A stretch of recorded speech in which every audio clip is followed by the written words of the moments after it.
আসসালামু আলাইকুম। আমি আজকে তেলাপিয়া মাছ ভাজি করলাম, পাশাপাশি গুজি মাছের দুপাজি করলাম।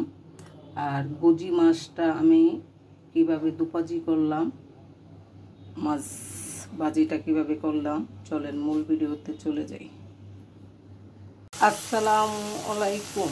শুরুতেই আমি একটা খুব লম্বা সালাম দিচ্ছি পাকঘরে ঢোকার সময়। আর পাকঘরে ঢোকার সময় আমরা সবাই খুব ভালোভাবে সালাম দিয়ে ঢুকবো, কেননা রান্নাঘরে জিন থাকে, দুষ্ট জিন থাকলে সালাম দেওয়াতে চলে যাবে আর আমাদের রান্নাতেও বরকত আসবে, ভালো হবে। আমি আজকে আইড় মাছ রান্না করব। আইড় মাছটা অনেক বড় ছিল, পাশাপাশি তেলাপিয়া মাছ ভাজবো।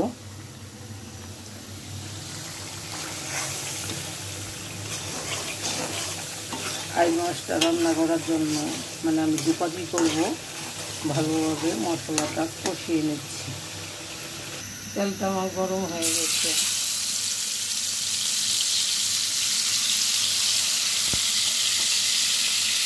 দুইটা করেই ভাজতে হবে। আরেকটা দিয়ে দিলাম। আর মশলাটা আমার কষানো হয়ে গেছে, এখন আমি মাছগুলো দিয়ে দিব।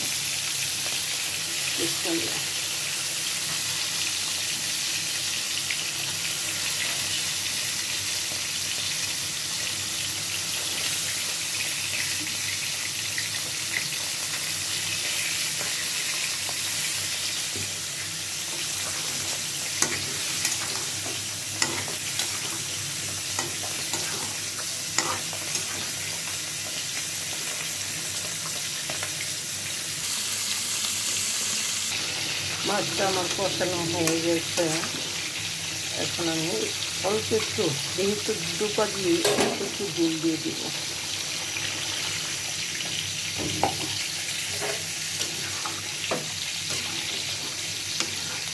শীতকালে আইড়, বুঝি, তারপর কালো বাউস, এগুলো শীতকালে কিন্তু এই মাছগুলো বেশি পাওয়া যায় আর মজাও লাগে। সেই সব গুজি মাছের দুপাজিটা আমার হয়ে গেছে, পাশাপাশি তেলাপিয়া মাছ ভাজিটাও হয়ে গেছে। আপনারা ভিডিওতে লাইক কমেন্ট করবেন, আমার পাশে থাকবেন, আমাকে সাপোর্ট, আপনাদের সাপোর্ট আমার অনেক প্রয়োজন। ধন্যবাদ।